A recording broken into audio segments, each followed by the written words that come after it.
In the middle of the vast Pacific Ocean lies the tiny coral atoll of Bikini. It is here that Joint Army-Navy Task Force 1 will conduct the tests with the atom bomb. Not since the discovery of gunpowder has the world wondered over the ability of man to create such an agent of destruction.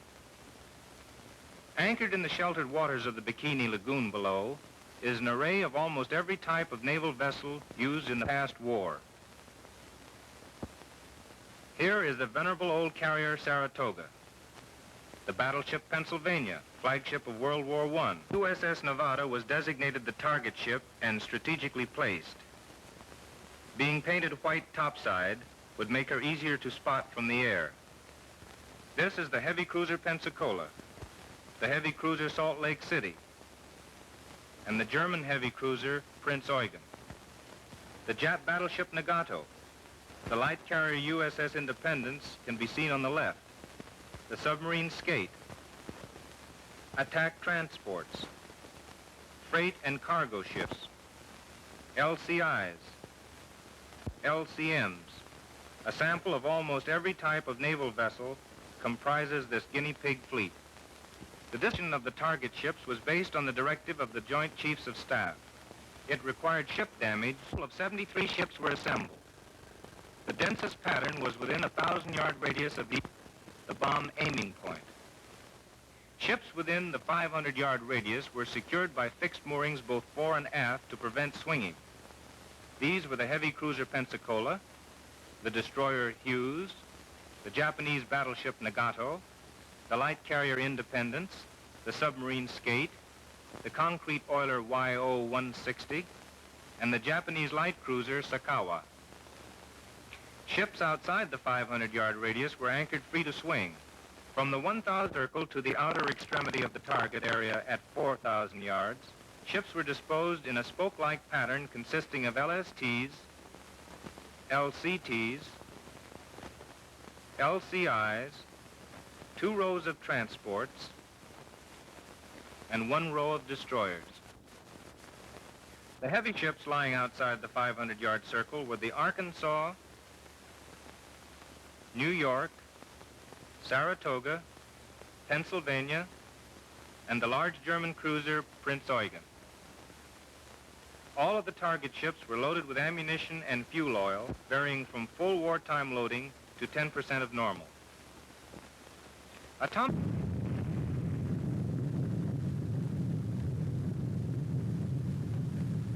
The automatic air is almost incomprehensible to the human mind. In fact, the power of a single bomb was not too well known because there had been but 3 exploded, none at sea. In this 20th century world of atomic power, man is fully aware that he cannot assume an attitude of indifference to this new elemental force that he has discovered and must prepare against the scientific mind ever known. These specialists with their strange and complicated scientific instruments will make hundreds of tests measuring temperatures, pressures, and radioactivity, and other experiments analyzing the effects of the bomb on aircraft, armament, ordnance gear, and other paraphernalia. Tied to the decks of the ships in Bikini Lagoon are samples of mechanical equipment and articles of every type and description that the Army and Navy used during the past war. Airplanes, jeeps, food, clothing, trucks, and armored cars. Everything from canned milk to tanks will be subjected to the blast. Different animals have been placed aboard the ships to substitute for military personnel. Some were shaved in order that the effects of heat and radiation on their skins could be observed and the results applied to the design of protective clothing. Numerous towers have been erected on Bikini Atoll. Within these steel structures will be housed the remotely controlled photographic, electronic, and other scientific instruments that will automatically record the results of the blast. Atop some of these towers, encased in huge lead vaults, cameras have been strategically placed to capture as much detail as possible. Many types of still cameras, as well as 16 and 35 millimeter motion picture cameras, shooting both black and white and color film, have been arranged to photograph the explosion during all of its phases and from every possible angle. Other towers and installations on the island will contain the hundreds of delicate instruments that will record data which will be invaluable for future study. In addition to the photographic equipment on land, special cameras will be used underwater. Meanwhile, on board the carriers at sea, automatic cameras are being installed in the Navy's radio-controlled drones. Photographers in other planes with aerial, still, and motion picture equipment will photograph the blast at various altitudes as they fly around it. Pilots and photographers receive their final instructions here from a veteran naval photographic officer. The atomic explosion will also be observed from other special aircraft. Shortly before Able Day, when the shore personnel had completed its vast and detailed preparations, Vice Admiral Blandy, in command of Joint Army-Navy Task Force 1, makes a last-minute personal tour of inspection among some of the installations for radar and other setups which contain the remotely controlled cameras and television apparatus. While the Navy concentrated its efforts at Bikini, the Manhattan Project's scientists at Kwajalein were busy assembling the atomic bomb, taking special precautions to ensure its safe disposal. Ground crews indoctrinated in the procedure of handling such a weapon. A bombing crew was competitively chosen. Major Swancutt, the pilot. Major Wood, the bombardier. The B-29 Dave's Dream would carry them to the target. While the bomber is poised on the loading ramp, pilots and crews receive their final orders from an Army Air Force officer. This was a photographer's field day, and the lens experts selected for this special assignment are given last-minute instructions. The B-29 and DC-4 photographic planes bristle with cameras of every type and description. 40-inch telephoto lenses mounted on these unusual cameras resemble huge telescopes. All available sights are employed, plus some special setups never before attempted. If some cameras should miss, certainly others will get the pictures. The exposed film is to be forwarded to the Naval Photographic Science Laboratory for processing, classification, and filing, from which center it is available to all authorized agencies of Joint Task Force 1. At last the day arrived for Test Able. It was July 1st in Bikini, but June 30th in this country. With the atom bomb safely secured in her bomb bay, the B-29 Dave's Dream roars down the runway. An anxious moment for the spectators. But the takeoff is without mishap. Everyone on Kwajalein breathes easier on learning of the bomb's departure. The huge bomber proceeds to the Bikini target, escorted by the Air Force photoplanes. Meanwhile, scores of other aircraft are taking their prearranged positions in the sky above the anchored ships. Some Navy fighter planes have still and motion picture cameras aboard. Others are remote-controlled drones with instruments to measure the radioactivity of the air. These will be guided through the cloud column of the explosion. More will circle the area at different altitudes and distances. Everything is in readiness now, and at last the moment has arrived. The bombing plane is nearing the target with its escort of photographic planes. At sea below, on one of the ships, Secretary of the Navy Forrestal is among the observers who patient the arrival of the bomb. Sunglasses are worn by some, while others hide their eyes. Position. There's the target. Bomb away.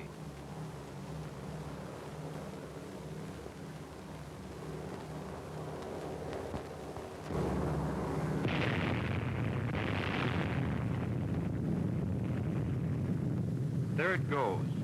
The fourth atomic bomb has been successfully detonated.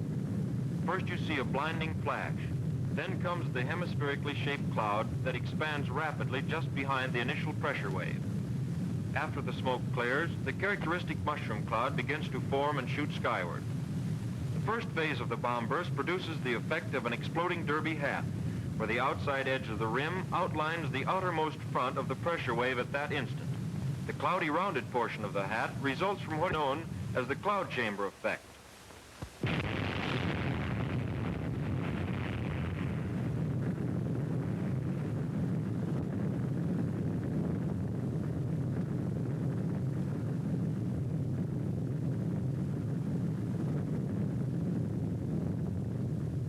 ball of fire, growing and rising above the clouds and smoke of the explosion.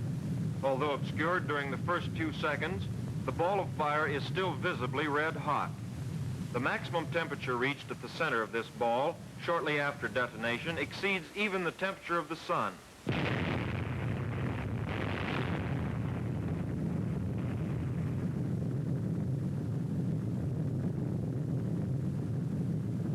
The mushroom cloud gains altitude with amazing speed.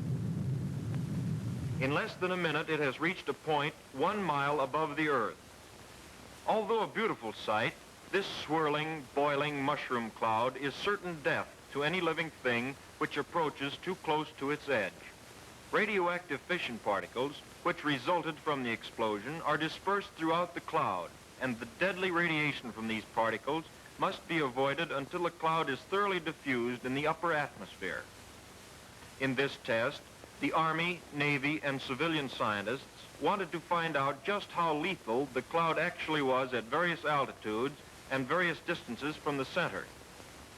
Therefore, under the guidance of the Manhattan Project's Los Alamos laboratories, the Army Air Forces installed specially designed filters on 4 of their B-17 pilotless drone planes so that an airplane could go into the very center of the cloud and bring back samples of the radioactive particles without danger to a human pilot. The Navy carried out a similar program utilizing F-6F drones based on the carrier Shangri-La. Only 1 drone was lost in the entire operation, although it is interesting to note that 1 other drone was temporarily lost for a considerable time after it had entered the smoke column, because it was lifted 6,000 feet in the updraft before it could get through to the other side. As the cloud goes higher and higher, its rate of rise constantly decreases, and gradually the tremendous energy of the cloud begins to spend itself. Before the test, there was much speculation concerning the height to which the cloud would rise. Some predicted it might equal the 60 to 70,000 foot altitude reached by the previous Nagasaki cloud. However, at Bikini, the atomic cloud pushed itself to approximately 40,000 feet in a period of 10 minutes and stopped there. Explanation for failure to go higher lay in 3 facts. First, the atmosphere at Bikini was so wet that a considerable part of the cloud energy was absorbed by the moisture in the air. Second, the bomb was exploded close enough to the surface of the water to permit a certain part of the energy to be transformed into steam by a quenching action. And third, there were no large-scale fires such as those encountered in burning Nagasaki to feed the column after its initial rise. After the blast wave from the atomic explosion has spent itself, a reverse or suction wave is created as the air rushes back to the point of burst to fill the vacuum created there. As this air is heated in the vicinity of the fireball, it mixes and rises with the cloud column. Consequently, more air must keep coming into the center of the column, thus causing the effect you see in these pictures of the ship array, where the air rushing into the center of the cloud column carries with it the smoke of the burning ships. In order to obtain complete photographic records, photo aircraft pursued the cloud and took pictures of it as long as possible while it drifted slowly to the southwest. Gradually, it became diffused to such a degree that the chase had to be abandoned. One thing was certain, however: the dangerous radioactive particles in the cloud had become so widely scattered that no longer was there any danger to the surrounding area. In just a moment, you will see 2 views of the atomic bomb explosion taken from the observer ships approximately 20 miles from Bikini Lagoon.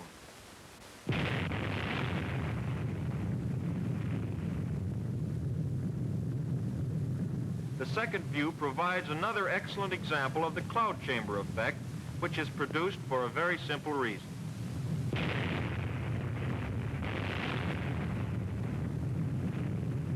The atmosphere at Bikini was almost saturated on July 1st, and when the pressure wave hit the air, it was compressed and heated. After the pressure front passed, the resultant expansion of the air cooled it below saturation point and caused formation of the expanding fog cloud you have seen in each view of the explosion.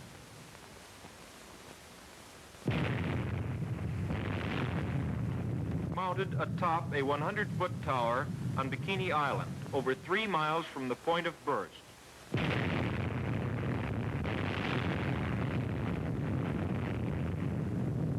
On the water, you can see the shock wave coming toward the camera. Watch those palm trees in the foreground.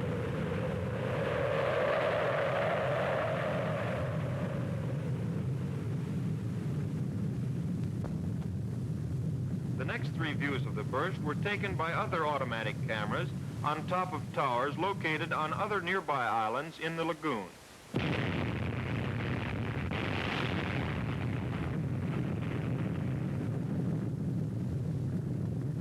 These cameras were started in motion by remote control radio signals emanating from aboard laboratory ships many miles away.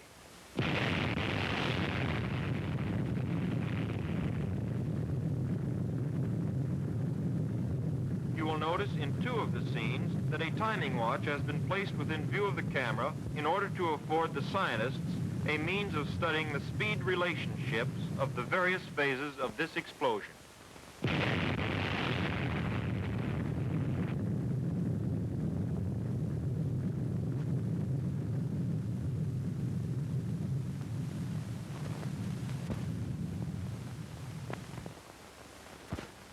The epicenter of the detonation of the bomb was approximately 650 yards from the USS Nevada. At this point, the transports Gilliam and Carlisle, the destroyers Lamson and Anderson, and the Japanese cruiser Sakawa were sunk. The following ships sustained serious damage: Nevada, Independence, Salt Lake City, Skate, YO-160, LCM number 1, Pensacola, Arkansas, LST-52, Crittenden, and the ARDC. The next ships to be seen were only slightly damaged: Nagato, Banner, Pennsylvania, Skipjack, Apagon, Parch, Butte, Dawson, Prince Eugen, Wilson, Stack, Rhine, Brule, Hughes, and the LCT-874. These were the first pictures taken from surface craft, which made their way into the target area as soon as the danger from radioactivity had passed. The 3 ships visible here are an APA, the Salt Lake City, and the Independence.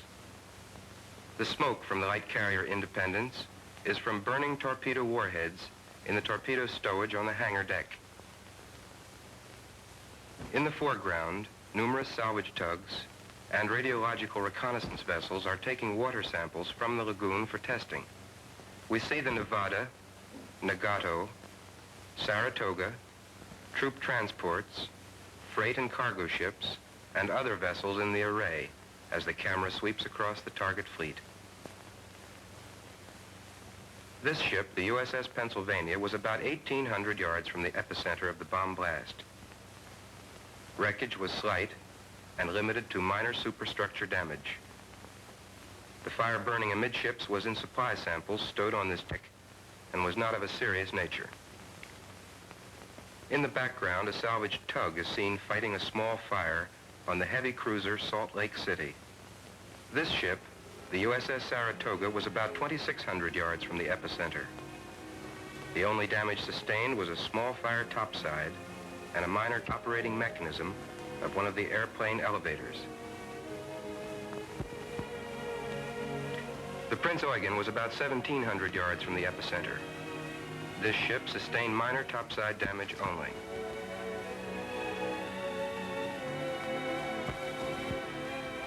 This is the USS Pennsylvania again, after the fire had been extinguished.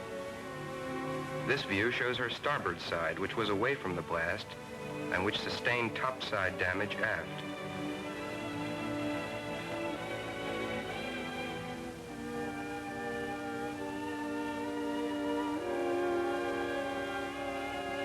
This ship, the Japanese battleship Nagato, was about 850 yards from the epicenter.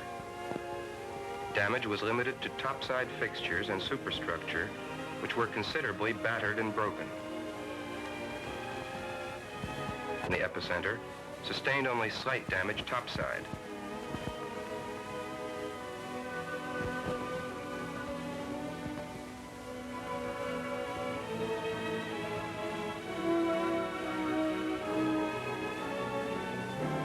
Shown here inspecting the damage to the ship is the Secretary of the Navy and high-ranking officers.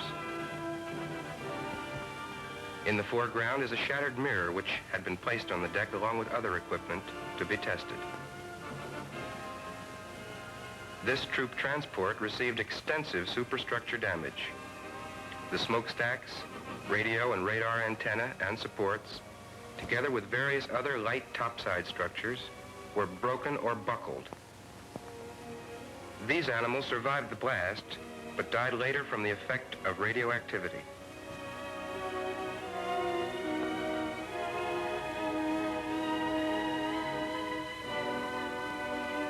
This ship, the USS Nevada, was about 650 yards from the epicenter. These pictures were taken from the side nearest the blast and show the superstructure wreckage. The paint on this side was scorched, but did not burn.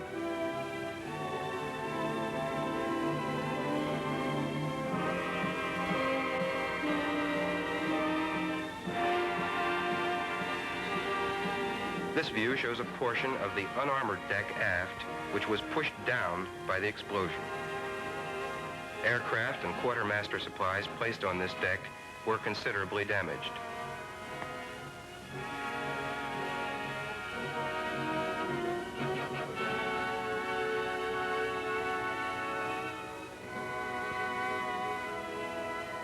The next ship is the concrete oiler YO-160, which was located about 400 yards from the epicenter.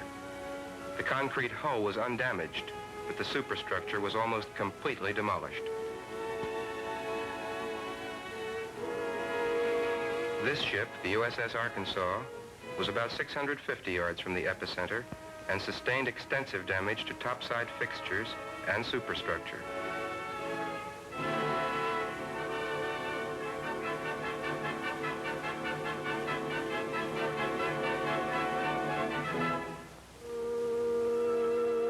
The heavy cruiser Salt Lake City was 1,000 yards from the epicenter.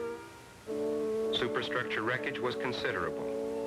Both stacks were wrecked, and antenna and other fixtures were bent over or broken.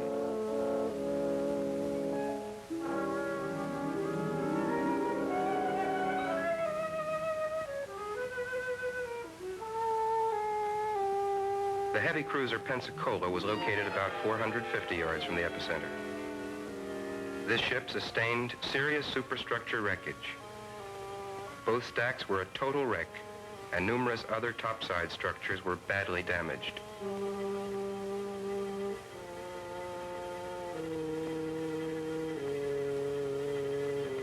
The submarine Skate was located about 300 yards from the epicenter. The light fixtures, periscopes, and superstructure were demolished, but the pressure hull and conning tower remained intact, and interior machinery was undamaged.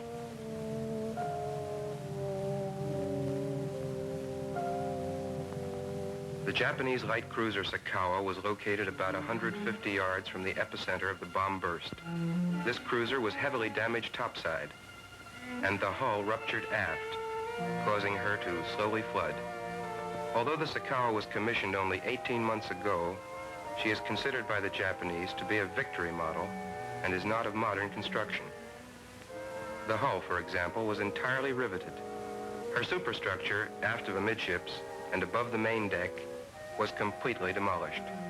She capsized to port and sank the day following the bomb burst. This is the light carrier Independence, which was about 600 yards from the epicenter. This ship was severely damaged by the primary blast action of the bomb.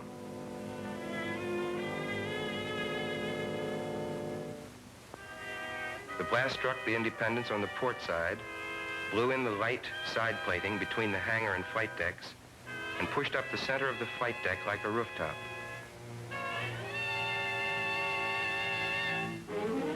both airplane elevators were blown up and overboard.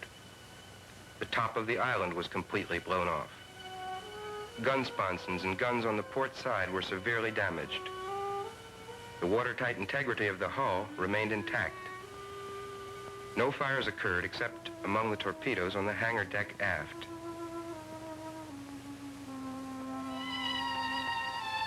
This class carrier was built on a basic cruiser-type hull. The port side external plating was light blister shell plating and became deeply fluted between longitudinal frames as a result of the bomb burst.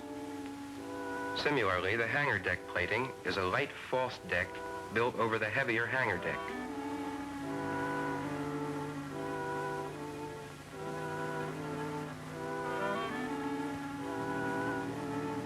Damage to the starboard side, away from the blast, was less severe.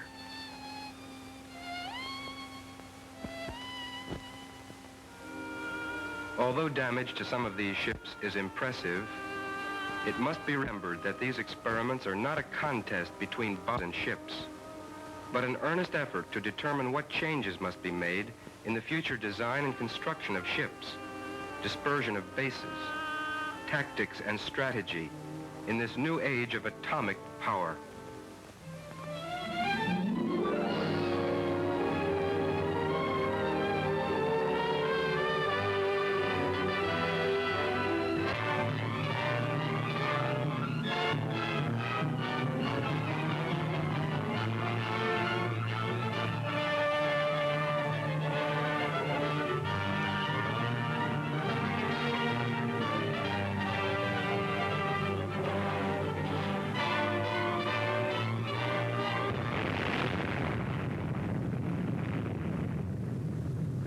This was Able Day. The period between the test Able date of 1 July and the test Baker date of 25 July was an extremely busy one for the technical and scientific personnel attached to Joint Task Force 1. During this time, the immense task of making detailed and comprehensive inspections and the recording of data resulting from test Able was completed. And in addition, the entire target ship array was reoriented.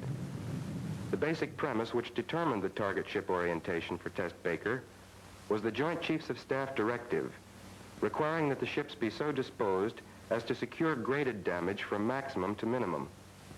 The primary purpose of Test Baker was to secure precise ship damage and instrumentation measurements resulting from an atomic bomb explosion just under the surface of the water.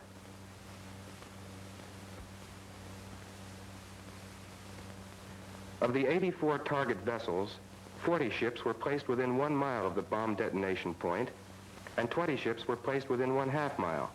The obsolete Arkansas and carrier Saratoga were secured fore and aft by fixed moorings, presenting their full length to the explosion in order that maximum damage would be ensured. The Arkansas was placed about 250 yards from the bomb, and the Saratoga about 700. These distances were carefully estimated so that at least one, and probably both of these heavy ships would be deliberately sunk. In order to properly determine the shock effect of the underwater explosion against submerged submarine hulls, 6 of these craft were suspended underwater at varying depths. These pictures show the operation of submerging the skipjack. The method used was to secure heavy concrete mooring blocks to each boat. Buoyancy tanks were then slowly flooded until the concrete blocks rested on the bottom of the lagoon.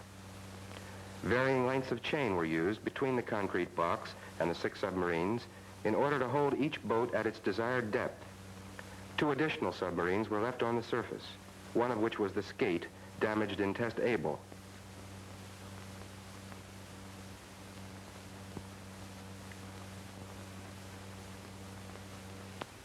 In Test Baker, photographic procedure was similar to that followed in Test Able. Many types of cameras, and especially motion picture cameras, were encased in huge lead vaults atop photographic towers erected on 3 islands in the lagoon. All of these cameras operate automatically.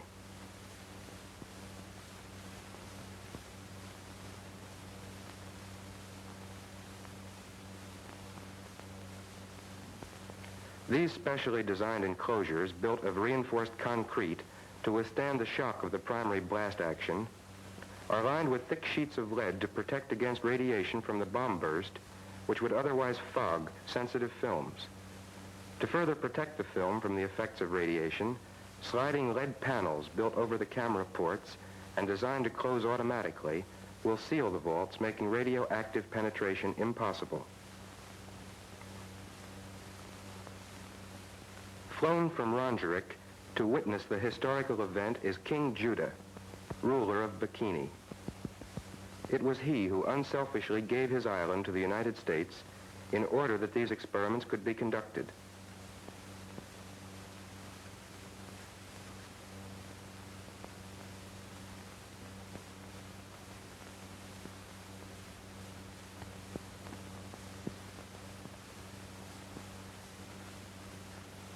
King Judah has been invited aboard the command ship of Operation Crossroads to meet Vice Admiral Blandy.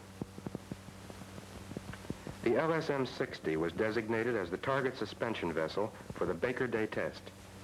The equivalent of a bomb bay was cut in the tank deck, and through this opening, the bathysphere carrying the atomic bomb was lowered into the sea.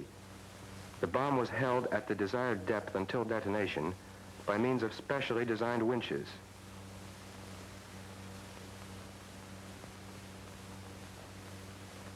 When everything was in readiness aboard the LSM-60, the scientists and military personnel left the ship, and a careful check was made of their departure so that no stragglers were left. The signal flag yoke was two-blocked on the halyards, indicating that no personnel were aboard.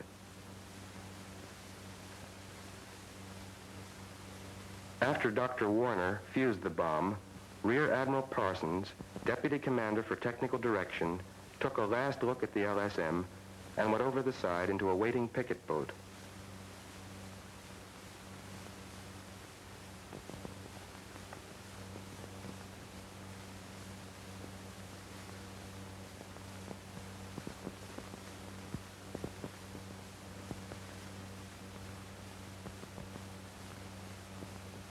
Having left the target array, the Admiral comes aboard the USS Mount McKinley, flagship of Operation Crossroads.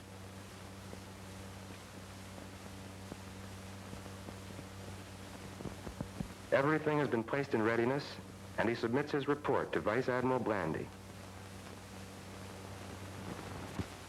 Aboard the firing ship USS Cumberland Sound, members of the Los Alamos group of the Manhattan Engineer District enter the timing laboratory, where radio transmitters and specially constructed instruments for detonating the bomb are located.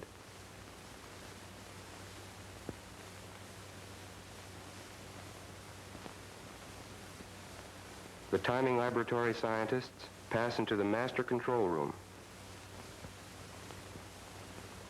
Dr. Marshall Holloway, leader of the Los Alamos group, unlocks and personally throws one of the master transmitter switches.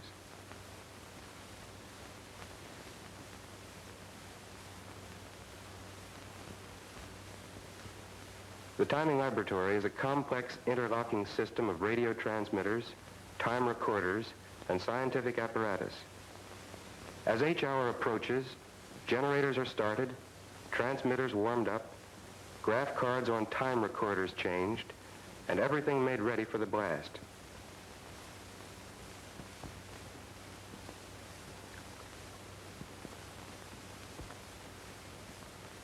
H-hour minus 2 minutes is broadcast from the ship, and all hands stand by. Sitting in the central console switchboard with the microphone is Dr. Ernest Titterton, assistant to Dr. Holloway. As he announces H-hour minus 30 seconds, Dr. Holloway throws the 30-second switch.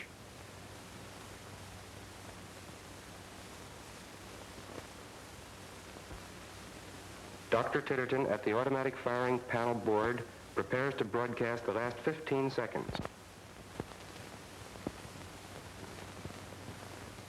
15, 10, 5, 4, 3, 2, 1, fire.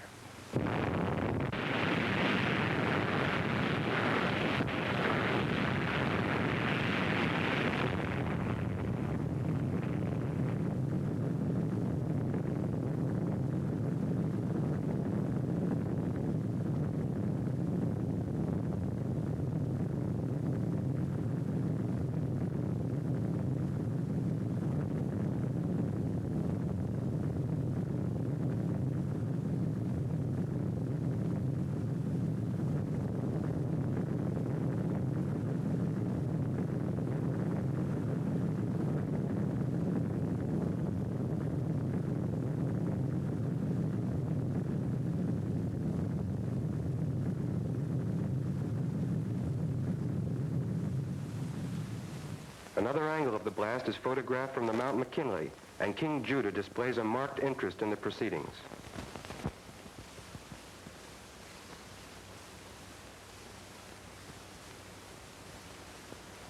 These pictures of the ascending water column show the expanding cloud of spray at the base of the column moving outward and enveloping the ships in the target array.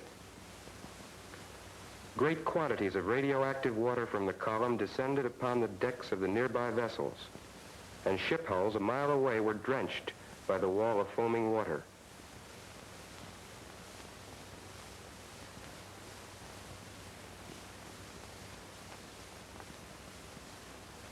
Here is an Army Air Force drone approaching the cloud column. Still another view of the explosion, recorded from a photographic tower on Bikini, shows the column composed of millions of tons of water rising at an initial rate exceeding the speed of sound. The water and spray from the explosion will fall for several minutes. Here again is an excellent photographic portrayal of the boiling, foaming wall of water engulfing the ships in the foreground. This highly lethal spray was intensely radioactive, partly by reason of the neutron bombardment of the sodium in the salt contained in seawater. It is estimated that radioactivity immediately following the burst was equal to hundreds of tons of radium.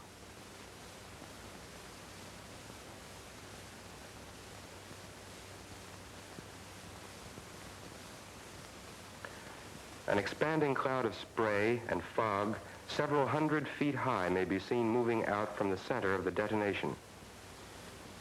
This cloud eventually covered the entire target array. Waves outside the water column, about 1,000 feet from the center of the explosion, were 80 to 100 feet in height. These waves rapidly diminished in size as they proceeded outward, when reaching Bikini had a height of approximately 7 feet. Visible on the surface of Bikini Lagoon is an oil slick, leaking from ruptured oil tanks, principally from the battleship Arkansas. 3 major ships were sunk. The Arkansas immediately, the aircraft carrier Saratoga after 7.5 hours, and the Japanese battleship Nagato after 5 days. Several small craft were also sunk. Immediately after the burst, radiological reconnaissance drones were sent into the lagoon. Despite the presence of radioactive contamination, radiological safety patrols immediately entered the lagoon for a preliminary appraisal of the damage.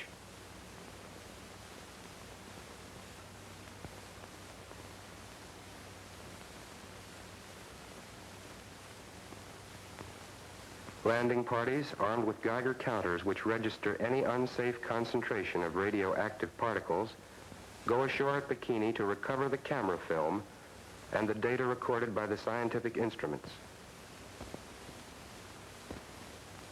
Meanwhile, an inspecting party headed by Admiral Blandy, General Kepner, and Admiral Parsons survey the damage in the target array. Shown here is the Japanese battleship Nagato, which flooded and capsized 5 days after the blast. The light carrier Independence sustained severe superstructure damage in Test Able, and no additional apparent topside damage was visible after Test Baker. The heavy cruiser Salt Lake City. The destroyer Hughes, in sinking condition, was beached. The Saratoga sustained heavy underwater hull damage and listed badly. Other ships surviving the Baker Day blast were the submarine Skate, the submarine Pilotfish, the heavy cruiser Pensacola, a troop transport, and a small yard oiler. The Saratoga, taking on more and more water, slowly sinks stern first.